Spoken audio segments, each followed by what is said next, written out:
I'm your host, Brian Wells, and I'm a fourth-generation homesteader.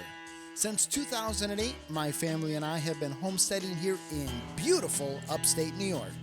In 2019, I launched the Homestead Journey podcast to help people just like you get started and find success on their journey towards self-sufficiency, self-reliance, and sustainability. This is the Homestead Journey, and this is Season 4. Well, hello everyone, and welcome to the Homestead Journey podcast. My name is Brian Wells. I am coming to you from 3B Farm and Homestead here in beautiful upstate New York. This is Season 4, and this is episode 153.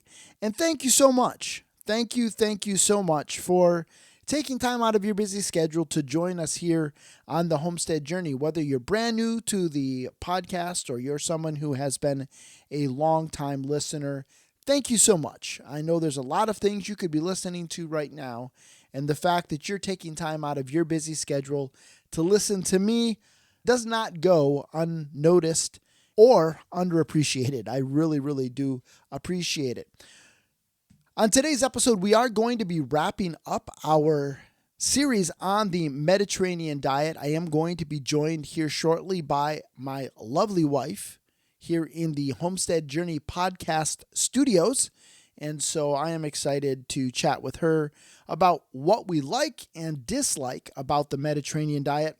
But before we do that, I did want to take a few moments, as we usually do here on the podcast, and bring you up to speed with what we've been doing here on 3B Farm and Homestead.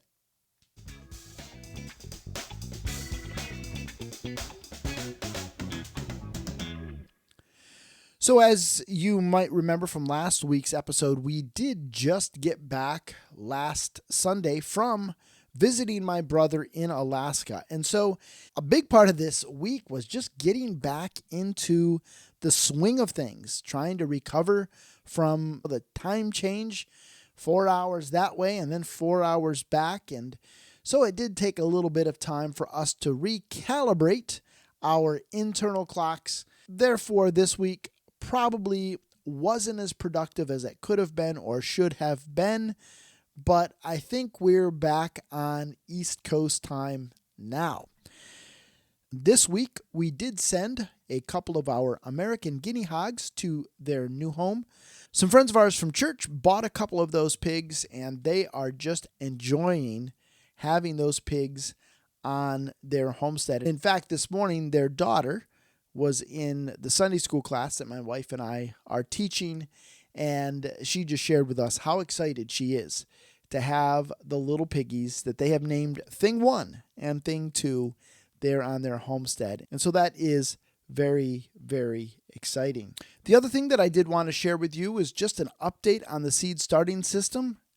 Things are going so well with that. I am so happy right now with how things are progressing with that system.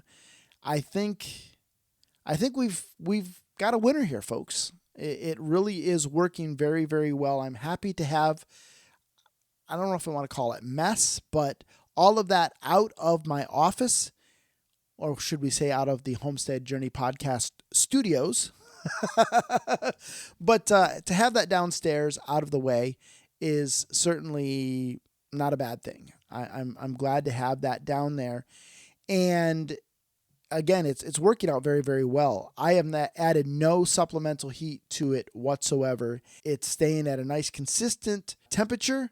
The plants are growing well, and I'm really needing to get my next round of plant starts in there. I'd hope to get some flowers and things of that nature in there.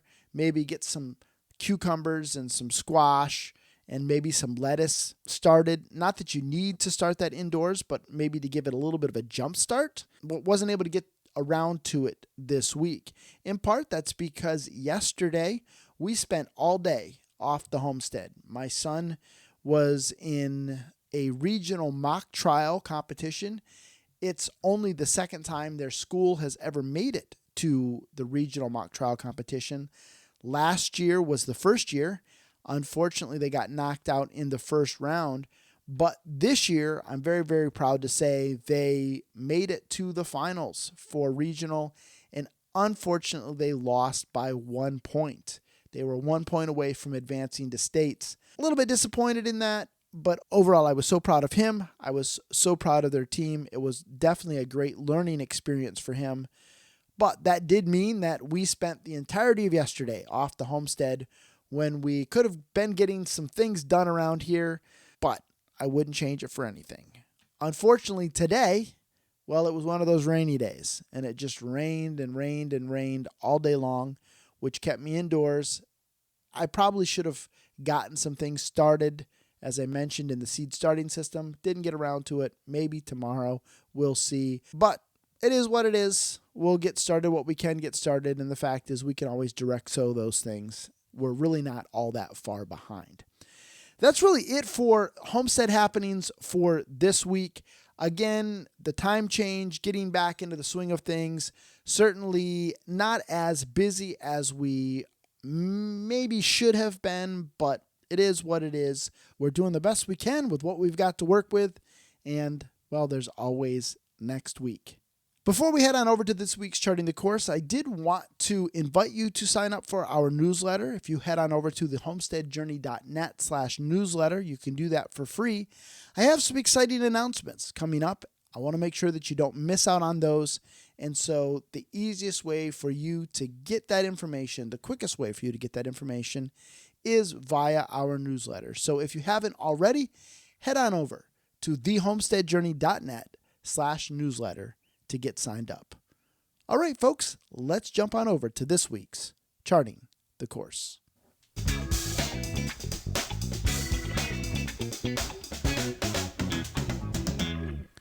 I am so excited to be joined once again here in the Homestead Journey podcast studios by none other than my lovely wife, Bonnie. Thank you. Hi, everyone. And now it has been a hot minute, babe. It has. But I am so glad to have you back as we wrap up this series on the Mediterranean diet. And in fact, today we're going to end on a bang. We're going to end on a high note. We're going to talk about what we like and what we dislike about the Mediterranean diet. So let's just jump right into it. What is number one on your list of likes? I like that it's foods that we already eat. Yeah, this way of eating really is comprised of a lot of things that we already eat. There really wasn't a lot that was thrown at us that we didn't eat. Now, there were a few things, and we'll talk about those in a little bit. But by and large, this is really comprised of a lot of things that we already ate. We're a family that eats a lot of vegetables already. We enjoy salads and things of that nature. And so it wasn't like we were going into this and having to eat things that were unfamiliar to us. Yeah. That we weren't introducing into our diet a lot of things that we didn't already know. And so that has certainly been a big upside to it. The second thing that we really, really like about this diet is what? We like the food. Can you say that with a little bit more enthusiasm? We like the food. We love the food. We love the food. Yes, this is a diet, a way of eating that is extremely, extremely tasty.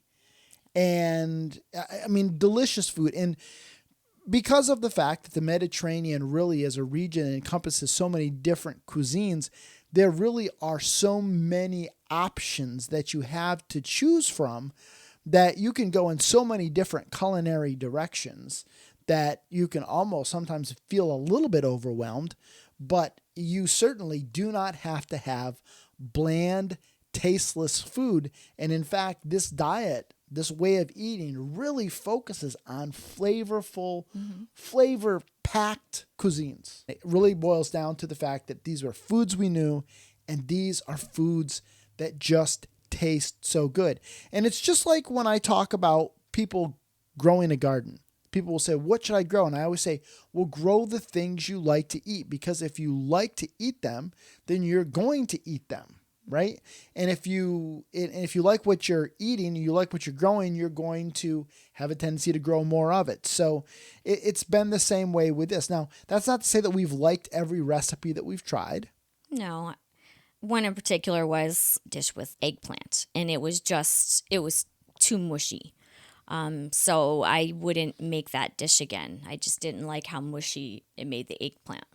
Yeah, and so sometimes it's a matter of texture, sometimes it's a matter of flavor, but by and large, the foods that when they're this way of eating are just absolutely delicious. We love, love, love the food, and I don't ever feel like I'm going hungry.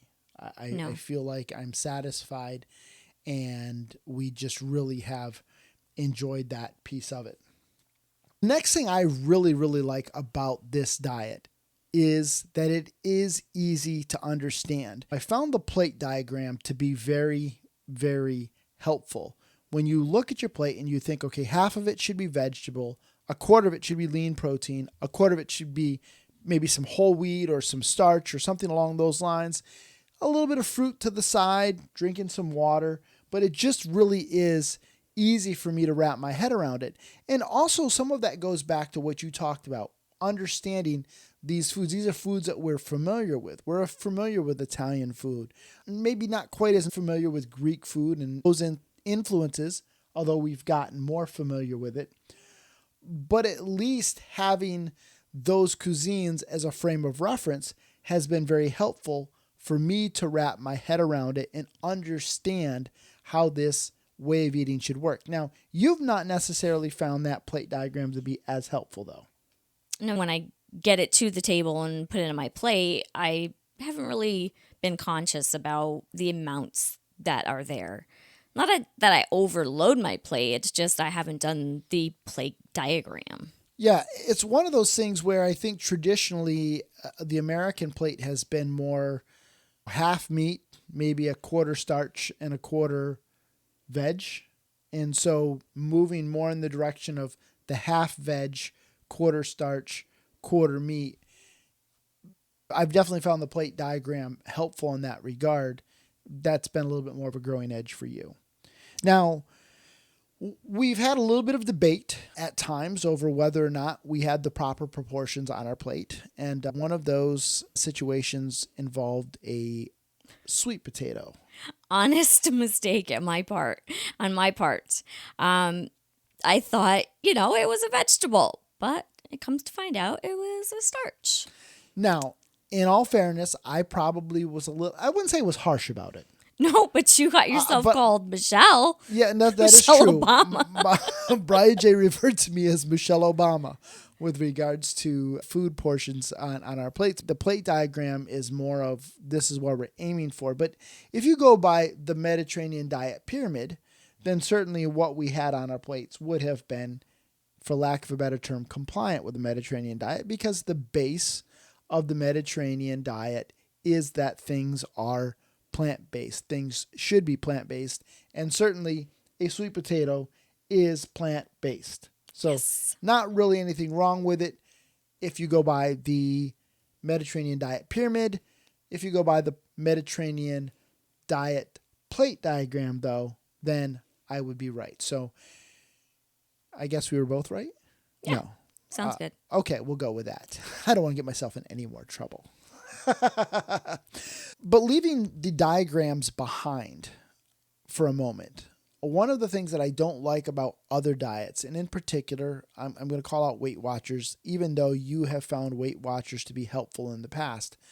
But I just find this whole concept of having to come up with points, assign point values. Do you weigh food in Weight Watchers? Or? Yeah. Yeah, so having Measure, to weigh weigh it. food and measure food and all of that kind of stuff, that's just too fiddly for me. I don't like that. And so not having to do that and just kind of rely on the plate diagram has made the Mediterranean diet, the Mediterranean way of eating, much easier for me to understand and wrap my head around. And I really, really, really like that. The next thing I really like about the Mediterranean diet is that it is not an elimination diet. In the past, I've kind of jokingly referred to myself as a meatitarian, but that doesn't mean that I don't like vegetables. I love vegetables. I love breads. I just love good food. And sometimes in the past, that's shown. We're not going to talk about it. I remember when I went to the doctor and hopped on the scale, and they looked at the scale and they said to me, Mr. Wells, you are not obese, but you don't need to gain any more weight. So I think at that point in time, the fact that I like food was showing. I don't know as I could survive on a gluten-free diet. I don't know as I could survive on a keto diet. I don't know as I could survive on a carnivore diet. Now, you do what you have to do if that's all you have and that's what you got to go by, or you have to do that for health reasons, then you do what you have to do. But man, I would miss my bread. I would miss my vegetables. I would miss my carbs. I would miss the fat. Like those things, that elimination stuff that happens when you go on those types of diets would drive me bonkers. I love the fact that the focus of the Mediterranean diet is more about making good choices in moderation, not elimination. And so for me, that's been a very, very positive thing and been something that has really helped me keep going. Another thing I really, really like about this diet is that we can grow a lot of the food that is considered compliant with the Mediterranean diet. And in fact, you and I found that when we sat down and we started thinking about what we were going to grow in the garden this year, and I was going over lists of vegetables that people recommend that you plant in a garden for people on the Mediterranean diet. And I covered this in a previous episode, but we found that with the exception of 2 things, I think it was, we're already growing everything that people recommend on the diet. Yeah, there was only, I don't know, I think maybe arugula. No, I don't, it was like, no, I think it was, Broccoli rabe. yeah. And one other thing. I don't remember what the other thing was. And the rabe was already on my list of things that I wanted to try. I don't know if I'm going to get it in this year, but that's neither here nor there. The fact is that we were already growing the vast majority of vegetables that can be grown in our area. Mm-hmm. We were already growing them. And so I really, really like that. Another thing that I really, really like about this diet is that it is based on an active lifestyle and eating within the context of community. Now, eating in the context of community is something that was not new for us. We have always practiced that. You and I and Brian J., we've always sat down and eaten at least dinner. Right, at least dinner, yeah. At least dinner as a family. If I'm home and you're home at the same time, many times we eat lunch together. We're not a huge breakfast family, so even on the weekends, we don't really sit down occasionally. And eat. Yeah, it's very rare, though. We kind of get up when we want to get up on a Saturday morning, on a Sunday morning, and so if we're grabbing breakfast, we just kind of eat it on our own. But we do eat at least dinner or supper, however you want to call it, the evening meal, we shall say.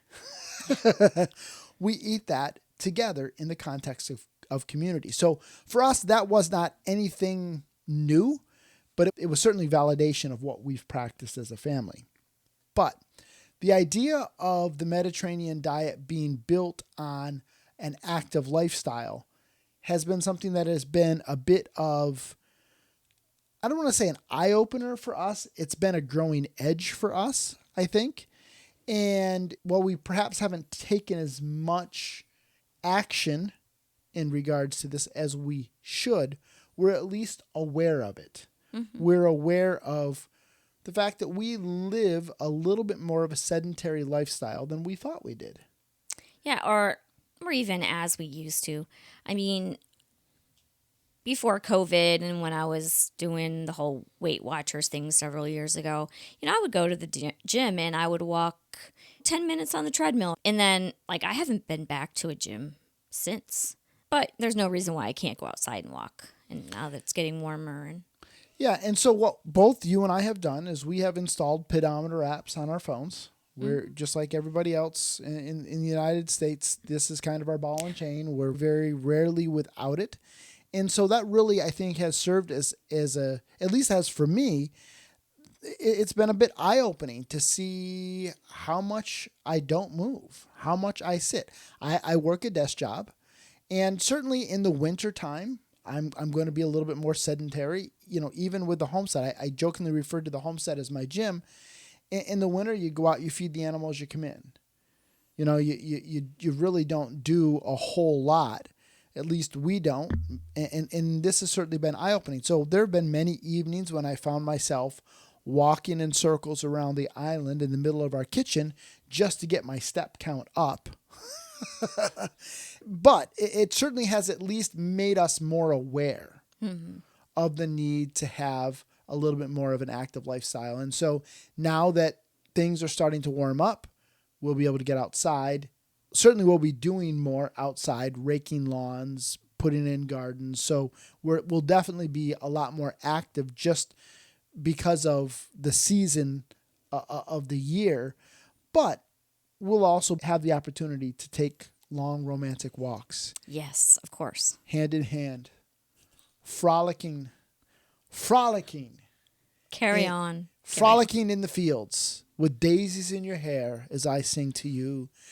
The hills are alive with the sound of music. I think I'll go to the gym. But certainly I do like the fact that it is based on the premise of an active lifestyle and eating with the context of community. I think those are very, very positive things, and that certainly will help us both from a health perspective. The last thing, though, and I think the most important reason why we like the Mediterranean diet, and that is what? It works.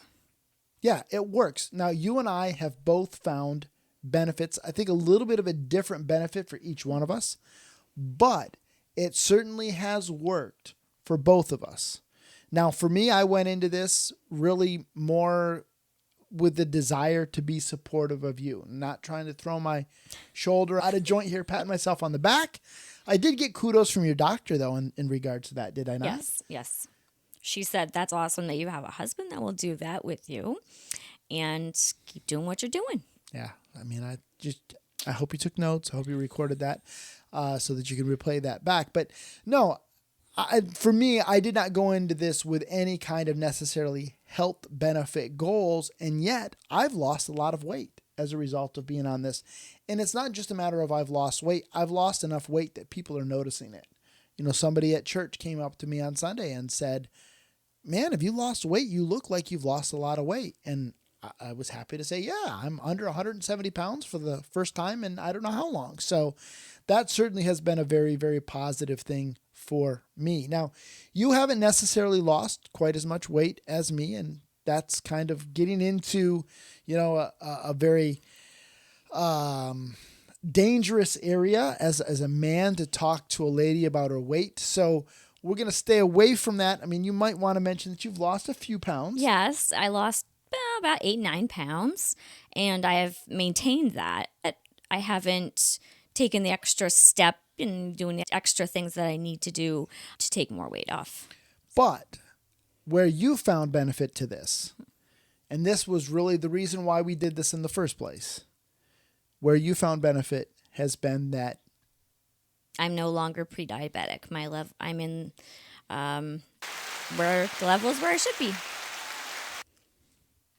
Yeah, we'll get some more applause going on there. But yeah, you are no longer pre-diabetic. Yep. And that's very, very exciting. This has actually done what we had hoped it would do. Now you go in, I think, 6 months for another checkup. All right. Yeah, she said, good job getting to where you are, but I want to make sure you're keeping up with the way of eating and you're behaving yourself, and then we'll make it a year appointment and you won't have to have more checkups. So it is very, very exciting. Now that certainly does provide that carrot on the stick for us to keep going in this direction, because we've put in all of this work, we've put in all of the money, and we want to make sure that we keep reaping the rewards and the benefits of it.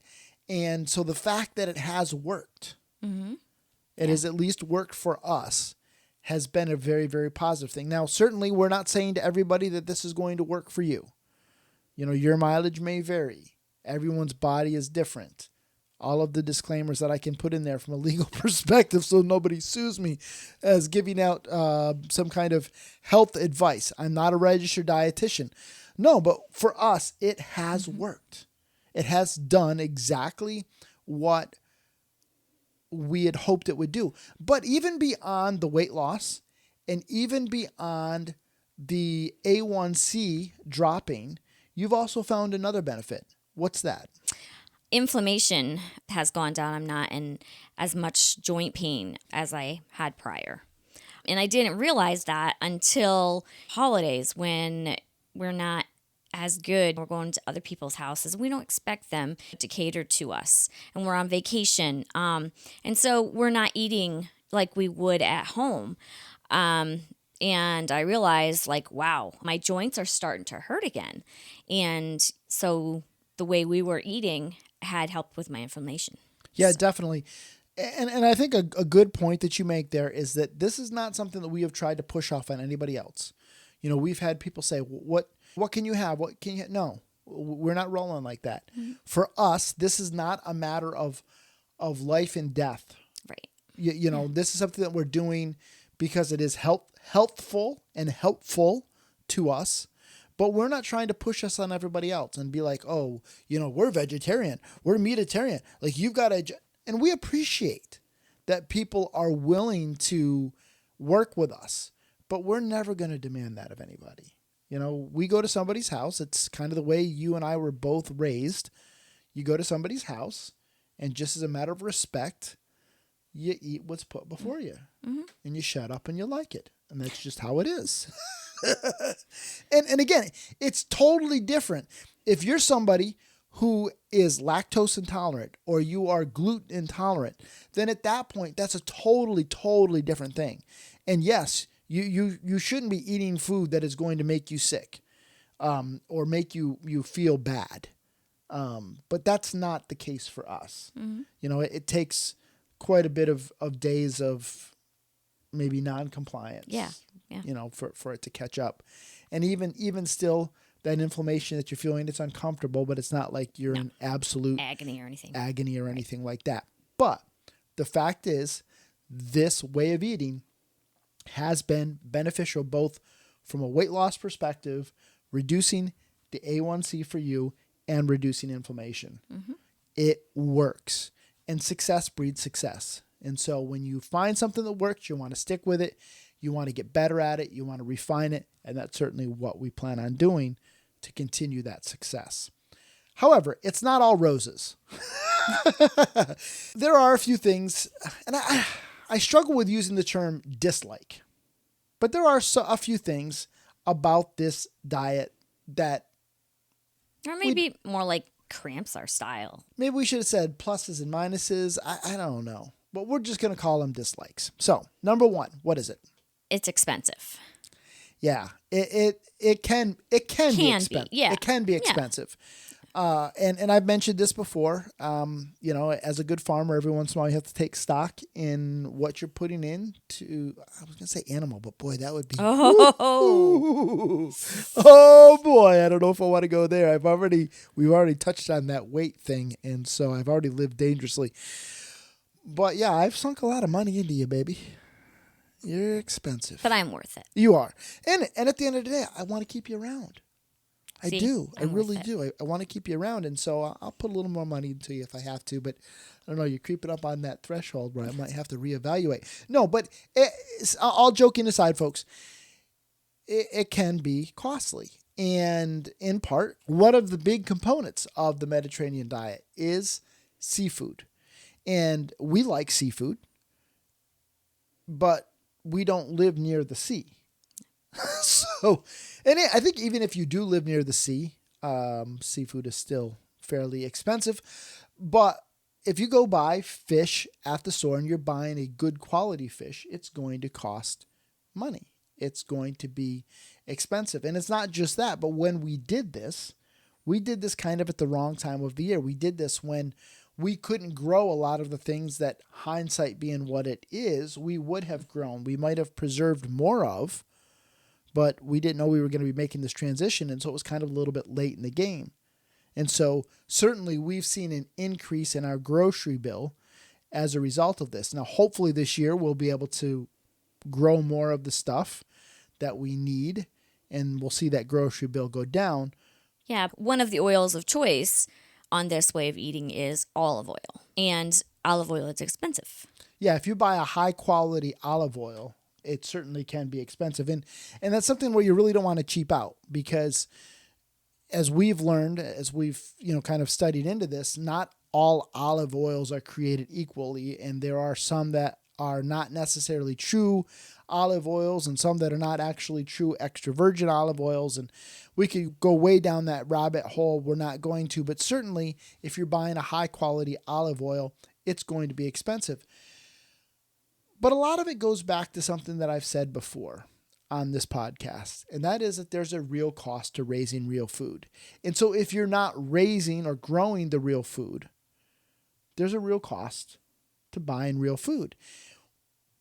One of the things that we have almost totally eliminated from our diet has been the prepared, prepackaged, the processed foods. Mm-hmm. And those foods have a tendency to be the cheap foods.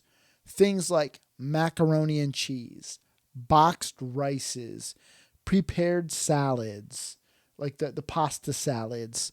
Those kinds of things are cheap foods. Chips are cheap foods, but certainly not foods that are good for you. Mm-hmm. And when you start buying better quality food, better quality ingredients, there certainly is a cost to that. Mm-hmm. Mm-hmm. On the other hand, we also look at it from the standpoint of we're investing in our health. Yeah.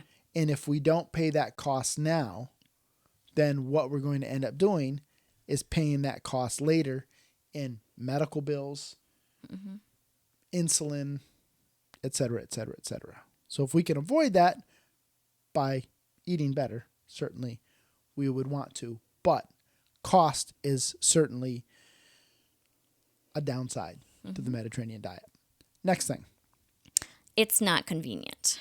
There's a whole lot more thought that needs to be put into it, a whole lot more prep work that goes into it. Yeah, definitely. Again, going back to the fact that we've cut out almost all of the prepackaged and the processed foods, it definitely means that you're cooking from scratch. And not that we didn't cook a lot from scratch before, but we would use a mm-hmm. can of cream of mushroom soup in the crock pot with some chicken breast and some mushrooms, quick meals like that. And now we're not doing that. We're having to chop vegetables almost every night, which mm-hmm. we didn't necessarily always do. Making salads far more frequently than we used to. There just is a lot more prep that takes place. And not just a lot more prep, but because you're eating fresher foods, you're not eating as many prepared foods or prepackaged foods, then you have to put a lot more thought into your menu planning because you may not necessarily have those things that in the past you would have relied on mm-hmm. on the shelf. And so that's been certainly a bit of a growing edge for you. Mm-hmm. Yeah, because I was just one, like when I'm busy, I would just open up a can, open up a box. There you go. Here's your supper. So it's a lot more planning.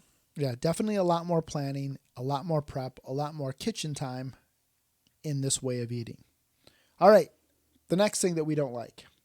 I hate to say don't like, but the next negative thing.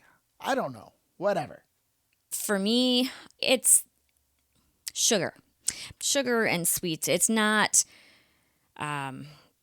something that's special to this way of eating. I should be doing it already, but I'm still struggling with the sugar and how much ice cream I should be having. I think the sweets are your Achilles heel. Yes.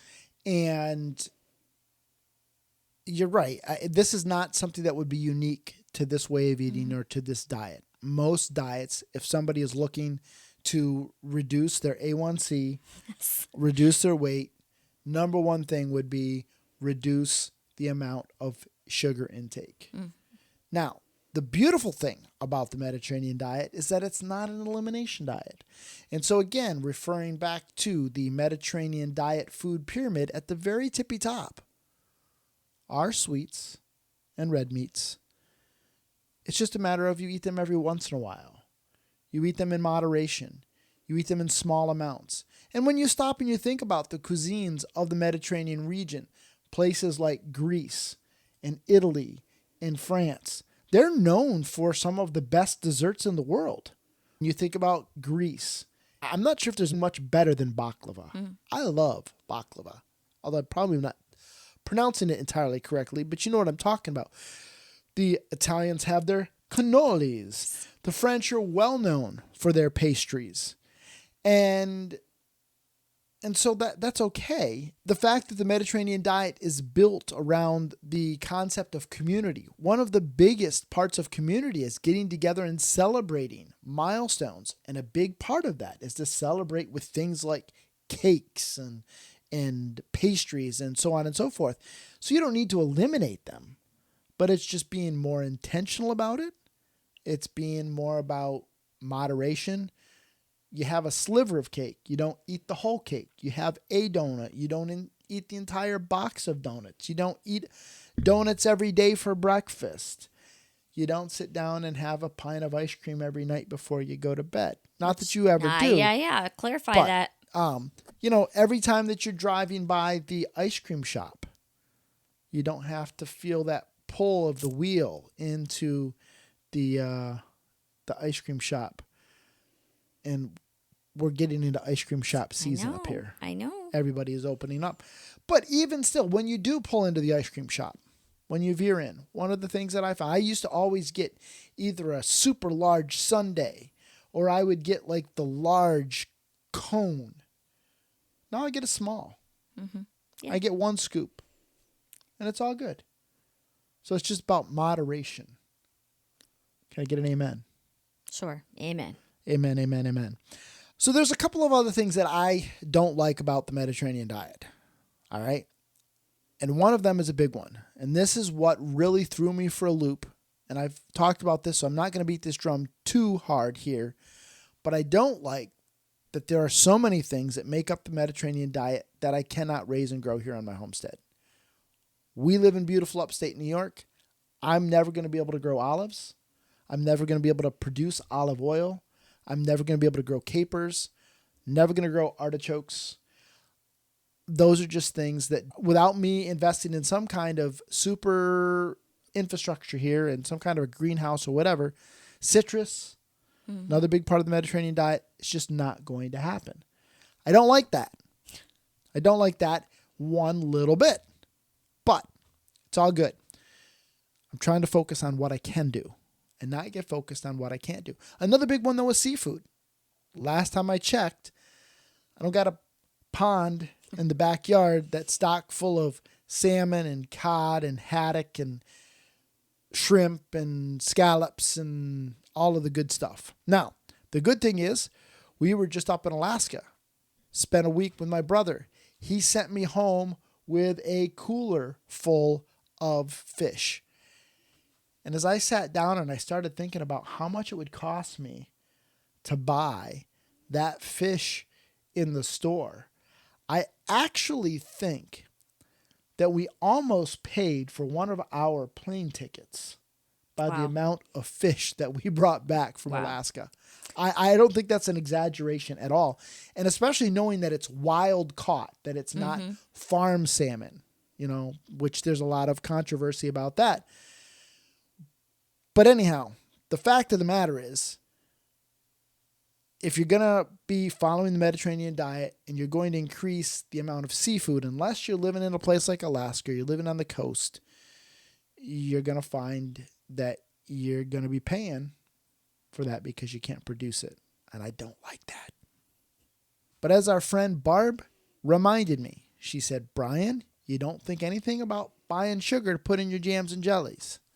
She's right. And definitely the fish and the olive oil are much better for us than the sugar for the jams and the jellies. So as you can see, really, the benefits outweigh the negatives. Everything has its upsides and its downsides, and a lot of it just really comes down to perspective. If we get fixated on what we can't grow instead of focusing on what we can raise and grow, produce, and process on our homestead, and what we can raise, grow, produce, and process far outweighs what we can't. Focusing on the cost, when if you look at it from the flip side, an ounce of prevention is worth a pound of cure. Thinking about, well, it takes more thought, effort, and energy to put together a meal now, well, stop being a lazy bum. What? Not you. That's not what I'm saying. I didn't think so. No, I wasn't saying that to you. Oh, okay. Whoo, I'm getting myself into trouble. No, but again, it's just a matter of perspective and thinking about, if we're too busy, Yeah, then maybe we're too busy. Yeah. If we're too busy to invest in our health, then maybe we're too busy. Mm-hmm. And we just need to keep the right perspective on it. Mm-hmm. But folks, for us, the Mediterranean diet it's been a godsend. It really has been very, very helpful to both of us. And I hope that it will continue to be. Any parting words of wisdom as we wrap up this series? Well, if you have the same health issues or you would like to give it this Mediterranean way of eating a try, I would recommend it because it works. Yeah, I agree. I definitely would highly recommend that people at least give it a look-see and give it the old college try and see how it works for you. If you decide to give the Mediterranean diet a try, reach out to me, brian@thehomesteadjourney.net. Let me know. Let me know how it works out for you. And if there's anything that we've said on this episode or anything in this series that you disagree with, let me know. I certainly am always wanting to correct the record. And so if you're somebody who is a dietitian who knows far more about this stuff than I do, reach out to me. Let's have a conversation. Maybe we can get you on the show and maybe you can set the record straight and get us all headed in the right direction. Because at the end of the day, that's what it's all about. It's about the journey, the homestead journey. And it's also about that journey towards better health for all of us. All right, babe, we're going to wrap it up here. Thanks so much for joining me. That's it for this series on the Mediterranean diet. We're going to be shortly heading into a series on the empty nest. Yes, it's coming way faster than we want it to. It is coming way faster than we want it to. In fact, the other day I looked at the calendar and I thought, you know what? In about 3 months, it's going to be just you and me, babe. Just you and me, babe. Are you ready for it? Well, at least, you'll have his room to sleep in if you need to. Oh, I don't have to sleep with the chickens any longer. All right, folks. Thanks so much for tuning into this episode. And until next time, keep up the good work.